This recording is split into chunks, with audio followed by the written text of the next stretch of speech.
Hi, and welcome to an SF17 special interview. I'm Dana Robinson, and today we're talking authors. Actually, we're talking author because there's only one in the studio, but she is outstanding. This is an amazing book right here. I highly recommend you get in touch with it because it will touch you. It will change your life. It's How to Create Your Inner Hotness.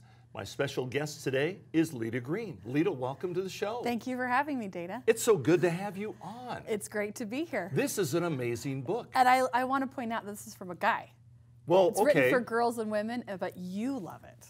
Well, what I learned how I can relate better to women by going into this book, but I also realized there's things that I could do to improve myself by taking some of the wisdom that you put into the book and applying it in my own life. Absolutely. I wrote it for girls and women because I'm a makeup artist and image consultant for almost 20 years now. Yeah. So I wrote to the audience that I know. But of course, truth is truth, and men can find good things in it too. Oh, by the way, you look fabulous. Well, thank you very much. It's kind of my job. Now, exactly, hotness is just blazed big on your book jacket. And also on the CD, the audiobook. Yes. So how did you create Hotness, and what is Hotness? Well, and how are you Hotness? Well, I mean, other than being incredibly good looking. Well, there you go. Yeah, and it's kind of tongue in cheek because I am a normal woman that has the little bit of flab and, you know, the 3 C's, children, cheesecake, and chocolate, and I meant every piece. So I'm a normal woman, and usually we're told that we have to be a certain thing before we can embrace who we are and feel good about who we are. And so the concept of hotness is we all have the heat. It's just what kind of heat are we putting off? Oh, okay. So are we putting off the kind of heat that burns everything in our path, like a wildfire burning out of control?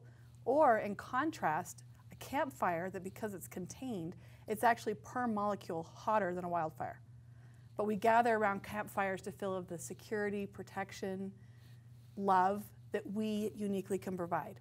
So our latest, media celebrity out of control, or the grandmother figures, the mothers, that's true beauty, true hotness is what we give and how we nourish and love others. So I'm hot, not just because of what I look like, but because of who I am inside and the love that I give. And all of us can be hot, no matter what our shape or size. And you can have this hotness, but learn how to control it in the right ways. Yeah, not to burn. So it benefits you the best way it possibly can. Right. And if it benefits you, would it be fair to say that it's going to benefit others also? Absolutely. We all impact everyone around us. And, because I'm a mom, I have 3 kids, I'm impacting them every day. But I also have my neighborhood, my church community, my work community. True. All these people, and how I show up in there is going to impact, and they have to be consistent. I can't fake being a good mom. That's going to fall apart before they're 18. I can't fake being a good wife. I just have to become that person. And my book outlines how you can tap your best potential that you have right now and how to embrace that into your daily life so you can love and give and serve from an authentic, real place. Now, you come from a very real place. I was fascinated with your life story, and we can't go through the whole thing. But I mean, you realized early on that you had to change the way you felt about yourself if you were going to win in this life, because you were up against it. Yeah. Well, I was 15, so of course by the time you're 15, you think you're done and over and nothing can get any better than what it is. And I had an experience where I knew that I was supposed to practice thinking differently about myself. And I wish I could say that was because I was so smart, but I wasn't. It was a divine gift, and I started practicing every day saying nice things to myself. And when I got older, I'm like, oh, that's called an affirmation. But it had just been something that it came to me. And so when I was brushing my teeth and, brushing my ratty hair or whatever, instead of being, oh, I don't like this or I don't like that about me, I started saying nice things. And then I started getting into character. And I became confident. I became happy. I became all these things because I was feeding the right sources in me. Instead of focusing on, I don't like my dad's chin, which, incredibly good looking as it is, hasn't been on any models. I know, they're just waiting for me to be willing to do that. There you go. But my father's chin, I also inherited his kind heart and his work ethic. And so I just turned the things I didn't like into a positive and the positive I enhanced. So if you see your chin like in a mirror, Right.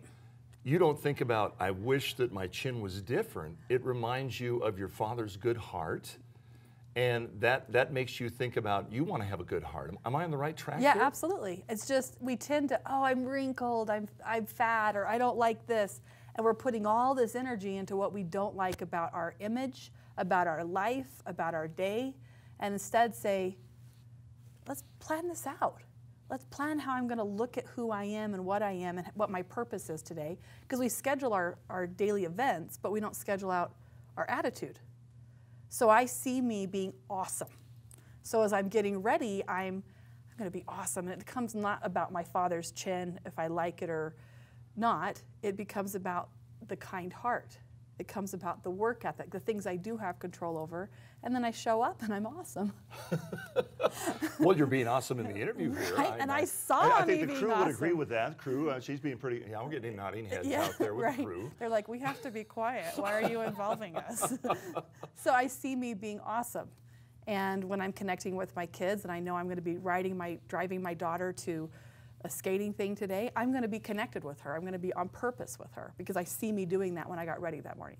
Instead of, oh, all these things I have to get done, and oh, and I'm fat, and I don't look good. I'm just focusing it on what's positive. And you do this to start your day. Yes. So your day is positive, as Right. it can be, rather than Right. being negative this, negative that. Right, and at the end of the day, I do an assessment.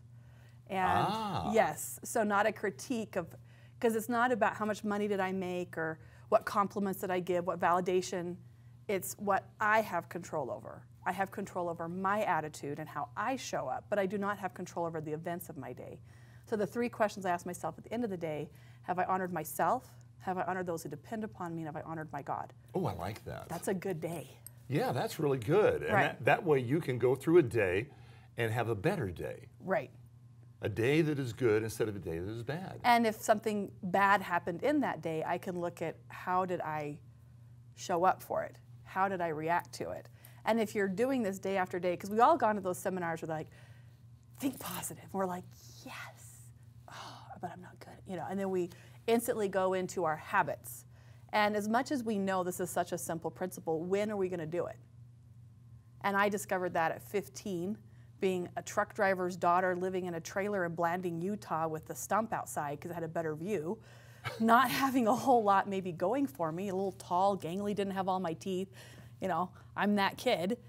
I discovered that if I just started just that little teeny thing, maybe 30 seconds, 40 seconds, a minute, 5 minutes, just taking that time because I have to brush my teeth every day. Well, we all do. Right, that's why I kind of look at people. Like, And there's something else we have to do. we got deodorant. We got to take about 90 to maybe 120 seconds, take a commercial break. And then I'll be back with Leta Greene right after this.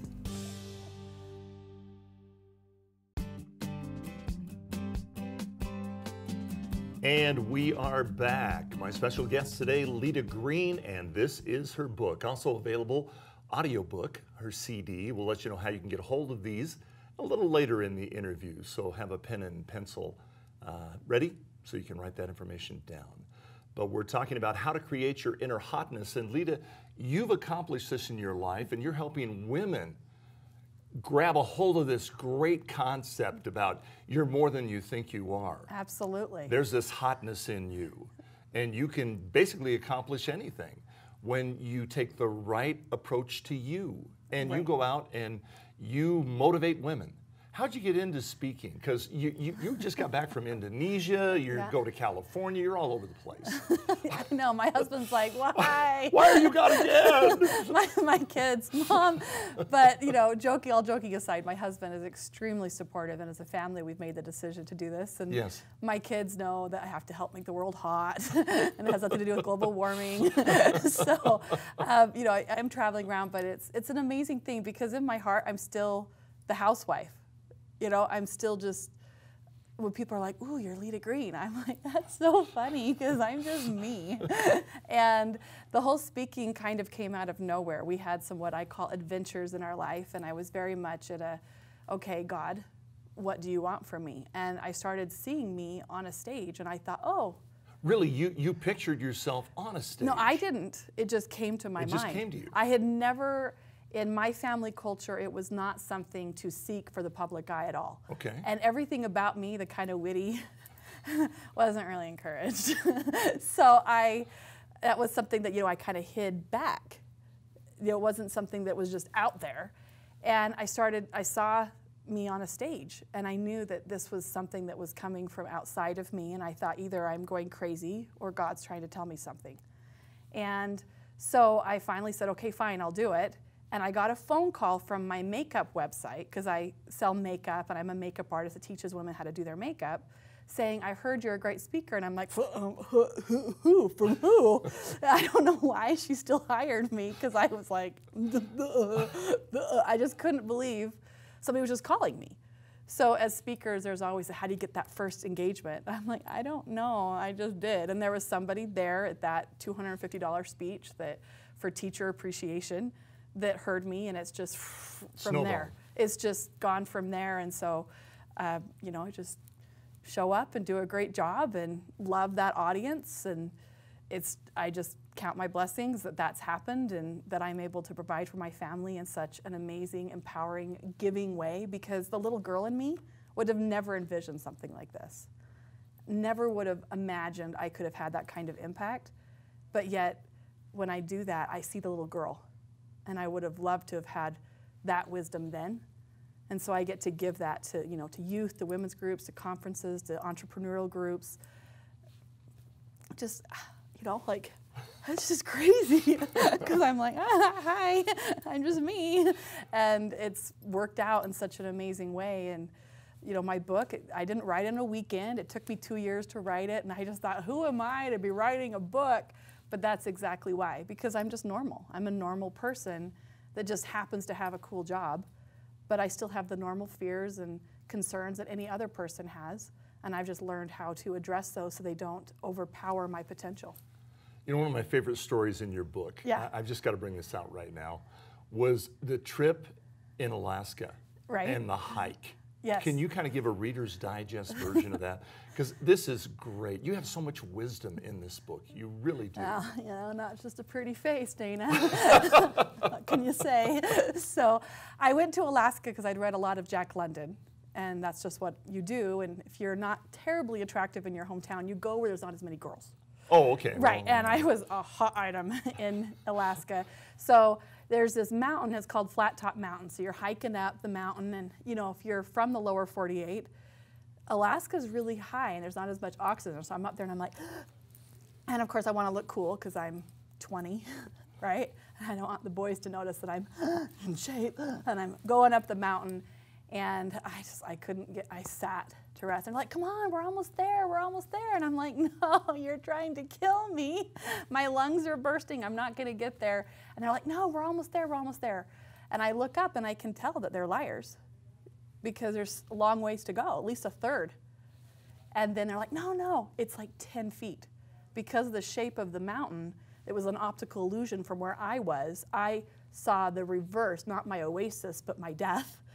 And if I had I could have sat there, and there's all these people sitting on these rocks because it's so far. But you're literally 10 feet from the top. But you chose to trust them. I chose to not. At that point, it was shame. Oh, was it shame? It wasn't trust? I didn't want them to be like, look at that wimp. But often we think, I don't have enough. I'm not good enough. I can't get there. And we're so close. But we just sit down and the difference between amazing and mediocre is just that little teeny extra. It's just that little extra effort.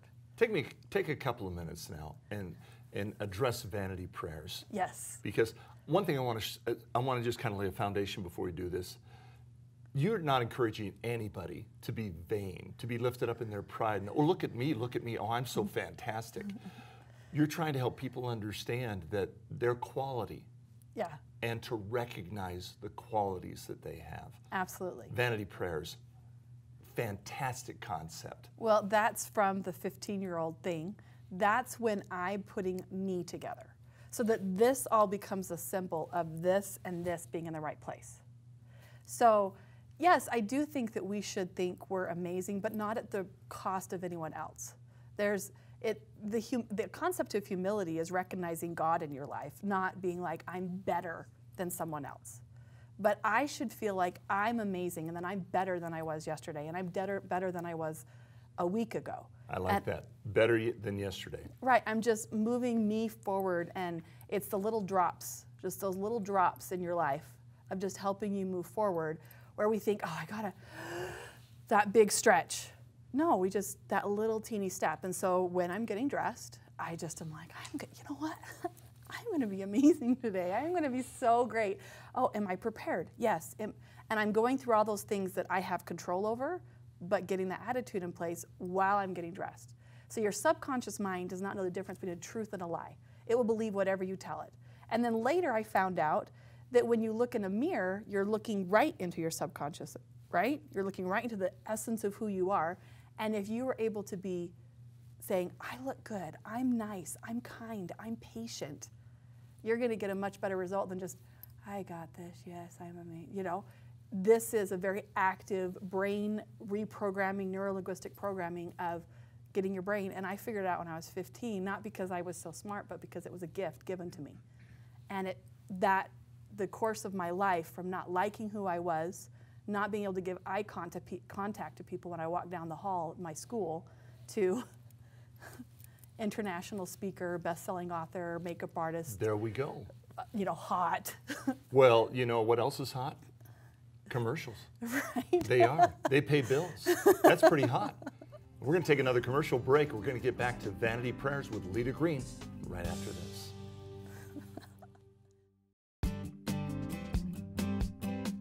And we are back with Leta Greene, How to Create Your Inner Hotness. And we're on Vanity Prayers, Leta. Yes. So the whole idea of Vanity Prayer is that it's really easy for women especially, because we're nurturing all day long. We're giving and we're giving and we're giving, to take that time to just think about themselves, for them. And I think that's hard because we get a lot of validation and value from the sacrifice.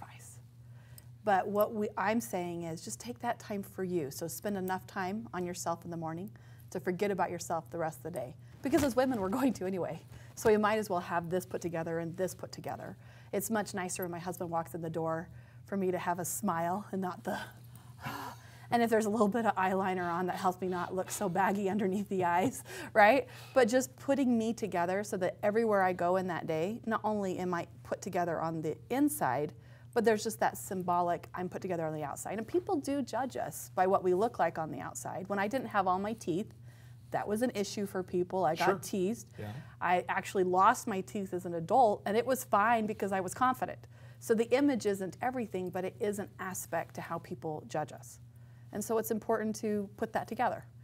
And I've been working in the beauty industry since I was 19 by accident. People just started asking me, and I was like, okay, you'll pay me? It's better than working under a trailer, you know? So I just started getting into it, and everything just kind of went from there. And then 15 years ago, I found Synergence International, which is all-natural pharmaceutical-grade makeup, and I'm the state leader and international trainer for the company. Very nice. And I love that I've been able to help establish an amazing culture that's not just about vanity. Yes. But, you know, really actually good for the skin, which, you know, I just take it a little bit step further, and good for the heart.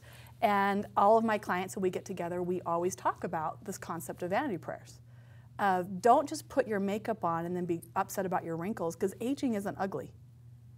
You know, there's nothing unattractive about getting older. That's just the societal idea of this, you have to be a size 0 or 100 and something pounds or whatever. And I've never been any of those things. So I just got to rechange everybody's view so I fit in. But that we've got to just put us together in these different aspects of who we are, but not put over importance into the outside at the neglect of the inside. And so in this book, I'm saying this is how you get the mindset and the heart set right. For the makeup help, they have to contact me through Skype or my phone, or, yeah. So I help them do their makeup for them and for their face structure. And I love it. And you help them structure themselves internally. Right. By taking them on this path of believing in themselves. Yeah. And seeing all that good that is there. It's just those little steps every day. Because any habit you want to do, it's not just that, like that grand step, it's the working on it a little bit every single day. If you have a big project, you don't do it all in one day. You got to do it over every day for weeks. So if you want to change your mindset from being like, oh, look how fat I am.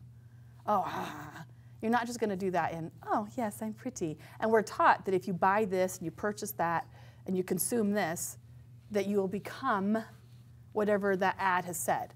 And so I'm saying, yeah, I'd love for you to buy my products. They, stay on all day. I mean, who doesn't love makeup that stays on all day? But that's just a little, if it's just about the outside, we're missing what really transforms people. And so by every day just feeling good about who you are, I've loved that I can give women that instant gratification of feeling pretty, and that when they walk by the mirror, their mascara is not dripping down, their foundation doesn't look cakey. But let's talk deeper onto what really makes you feel beautiful. Because I feel beautiful without my makeup on. But if I showed up for this interview, my pajamas, you guys might not think I was prepared, and there might be a judgment on who I am. Yeah, that's true. That's true. So by systemizing your makeup approach, your clothing approach, and your mindset, and your heart work, you show up as hot, and as you practice that, it becomes a habit of being kind.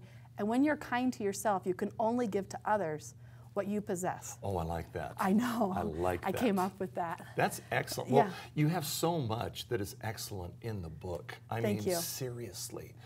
This is a book that people really need to not just read, but they need to embrace. Thank you very much. It's a best-selling really book, and it's been such an honor that, at first it's your friends buying it, and it's like, and to have people I've never met on different side of the world message me and say, this book has changed my life. It's like, a little girl from hometown did good. Well, we have the information on the screen where they can get the book or Here's the audio. Right here. Yeah. Or the audio CD, whichever they prefer. In closing, what's the #1 message that you would like people to take from your book? I would like people to start seeing their potential, who they really are. And we need to start seeing ourselves from eyes that are loving. Oh, yes. And if that's not you, then you need to start doing it for the people around you. Because if I'm being what I call poopy, that's going to stink every part of my life. And that's going to put stink on my family and my relationships. And neglecting me is not loving them. And we got to turn that around for women. That if I take care of me, I have more love to give, more kindness, more consideration, more patience, more hotness, because I've taken care of me. Well, you've certainly taken care of us today, given us some great insights into what we can do to feel better about ourselves and to have that better life. And again, it is How to Create Your Inner Hotness. The author is Leta Greene. The information is on the screen. Thank you so much for joining me today for this special interview on SF17. Until next time, I'm Dana Robinson, and please remember that life is a song and love is the music. Goodbye, everybody.